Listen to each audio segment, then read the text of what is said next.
Okay. And collar Prabhas గారిని మిమ్మల్ని కలిపి మాట్లాడారు కదా! హ్మ్. యాక్చువల్‌గా అది మాకు కూడా ఉన్నింది. అంటే హ్మ్. మీ ఇద్దరు మంచి ఫ్రెండ్స్ అని అండ్ రైట్. ఇద్దరు కలిసి ఒక సినిమా చేసే ఛాన్స్ ఏమన్నా నాకు ఉంటుందా? డెఫినిట్‌గా అది నా డ్రీమ్ ప్రాజెక్ట్ అవుద్ది. సో, ఓహ్! సూపర్. డెఫినిట్‌గా నాకది ప్రభాస్ అన్నయ్యతోటి నాకేదైనా మంచి సబ్జెక్ట్ ఉంటే డెఫినిట్‌గా నేను 'ప్రశాంత్ నీల్' గారిది ఒక డైలాగ్ కూడా పెట్టాను. హ్మ్. ప్రశాంతంగా ఉన్నోడిని అవును. 'ప్రశాంత్ 'ప్రశాంత్ నీల్' నీల్‌లోకి మార్చేసారు చేశారని. రా అని.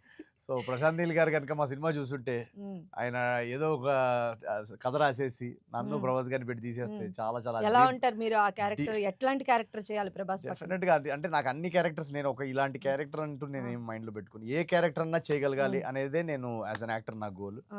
సో, ప్రభాస్ అన్నయ్య తోటి డెఫినిట్‌గా ఏదైనా మంచి సబ్జెక్ట్ వస్తే హ్మ్. ఇద్దరం అంటే కలిసి చేస్తే సపోర్టింగ్ రోలా? లేకపోతే విలన్‌గా చేస్తారా అలా ఆయనకి? నేను అలా అట్లా నేను అది లేదా మీరే హీరో ఆయనే లేలే అలా నేనసలు ఇది ఫలానా రోలు అలా అని నేను అలా హ్మ్. ఆలోచించనండి. ఒక యాక్టర్‌గా నేను ఎంజాయ్ చేసే క్యారెక్టర్ హ్మ్. అండ్ ఆయన ఎంజాయ్ చేసే రోల్ ఆయనకి హ్మ్. అండ్ మేమిద్దరు బాగా మా టాలెంట్స్ చూపించుకునే కథ ఏదైనా హ్మ్. వర్కౌట్ అయితే డెఫినిట్‌గా చేస్తే ఆడియన్స్‌కి కూడా అది హిలేరియస్‌గా, హ్మ్. ఎంటర్‌టైనింగ్‌గా ఉంటుందని నా కోరిక. ఆఫ్ స్క్రీన్ ఎలా ఉంటారు సార్ మీరిద్దరు? అంటే నేను ఇప్పుడు ఆయనేంటంటే ఇప్పుడు చాలా చాలా చాలా సినిమాల్లో చాలా అవును. చేస్తుంటారు కదా! హ్మ్. సో, చాలా చాలా కష్టం ఆయన్ని కలవడం. హ్మ్. ఎందుకంటే జనరల్‌గా కలిస్తే ఎట్లా ఉంటది మీ నేను ఇద్దరి మధ్య? కలిసిన 2, 3 టైమ్స్ చాలా చాలా అసలు 2 అవర్స్ నాన్ స్టాప్ నవ్వుకుంటానే ఉంటాం. ఓహ్! వెరీ వెరీ ఆయన వెరీ వెరీ ఏమంటారు జోక్స్ చాలా ఏస్తుంటారు. హ్మ్. ఒకటే ప్రాబ్లమ్ ఏంటంటే మనకి తిండి. అది అది మనకు తినే కెపాసిటీ ఉండాలి. హ్మ్. సో, అదుంటే మాత్రం ఈజీగా మనం మేనేజ్ చేసేయొచ్చు. ఓకే. సో, వెరీ వెరీ నాకు మా మనసుకి చాలా దగ్గరైన వ్యక్తి. అవును. అంటే యాహ్! చాలా జోవియల్‌గా ఉంటారని కూడా విన్నాం అవును. మేము. 100% మేము బయట కొంచెం ఎప్పటికి ఇంట్రోవర్ట్‌గా అనిపించినా లేదు అలా ఏం లేదు. ఆయన ఆ! ఒకవేళ ఆయన కనెక్ట్ అవ్వాలంతే. ఆయన కనెక్ట్ అయితే మాత్రం హ్మ్.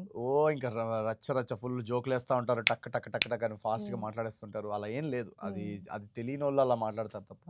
బట్ ఆయన ఆఫ్ స్క్రీన్ చాలా చాలా చాలా జోవియల్. హ్మ్. అంటే ఆయన కూడా ఇప్పుడు ఈ ఎంటర్‌టైన్‌మెంట్ జోనర్‌లోకొచ్చారు 'రాజాసాబ్' త్రూ. రైట్. రైట్. ఎలా అనిపించింది అంటే మీకు? నాకు నేను ఆయనలో ఆ టైమింగ్? మొన్న ఒక దీనిలో కూడా చెప్పాను నేను. హ్మ్. ప్రతి సినిమాకి మీరు చూస్తే గనక ఆయన ఫ్యాన్స్‌ని ఎలా డిఫరెంట్‌గా ఎంటర్‌టైన్ చేయాలి. ప్రతి సినిమాకి ఏదో ఒక జోనర్ మారుస్తుంటారు. అవును. సో, అది వర్కౌట్ అవుద్దా బాక్స్ ఆఫీస్ మీద అనేది పక్కన పెట్టేసేయండి. హ్మ్. బట్ ఆయన as an artist, as a hero ఒక ఇంత స్కేల్ సినిమాలు చేయడం, అవును. ఇండస్ట్రీకి చాలా చాలా ఎకనామికల్‌గా కూడా చాలా చాలా అది ప్లస్ హ్మ్. అది. హ్మ్. సో, రిలెంట్‌లెస్‌గా నాన్ స్టాప్‌గా పనిచేస్తున్నారు. సో, నాకు కూడా నేను ఒక వర్కహాలిక్‌ని. సో, నాకు అలా కంటిన్యూయస్‌గా పనిచేసే వాళ్ళంటే నాకు చాలా ఇష్టం. సో, హ్మ్. నేను చాలా చాలా ఇన్‌స్పైర్డ్ అండ్ చాలా చాలా I love him a lot. And సంక్రాంతికి మరి 'రాజాసాబ్' వస్తున్నప్పుడు మీరు ఫ్రెండ్‌గా మీరు కొంచెం పక్కకి జరిగి ఉండొచ్చు కదా! అలా ఇప్పుడు అలా అలా జరగాలని ప్రభాస్ అన్ననే కోరుకోరు ఫస్ట్ థింగ్. అవును. ఆయన కూడా చాలా చాలా ఎక్సైటెడ్‌గా ఉంటారు. హ్మ్. 'అనగనగా ఒక రాజు' హ్మ్. వస్తుందంటే. హ్మ్.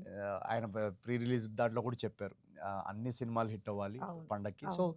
ఈ పండగ అలాంటిదండి. ఇది హ్మ్. ఒక కాంపిటీషన్ పండగ కాదు. ఈ పండగ ఎలాంటిదంటే ఒక తెలుగు ఆడియన్స్‌ని మా అందరి కామన్ గోల్ ఏంటి?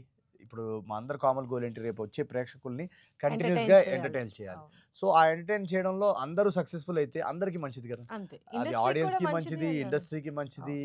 యాక్టర్స్‌కి మంచిది, ప్రొడ్యూసర్స్‌కి మంచిది అందరికి. సో, అందరూ గెలిస్తే తప్పేముంది? అవును.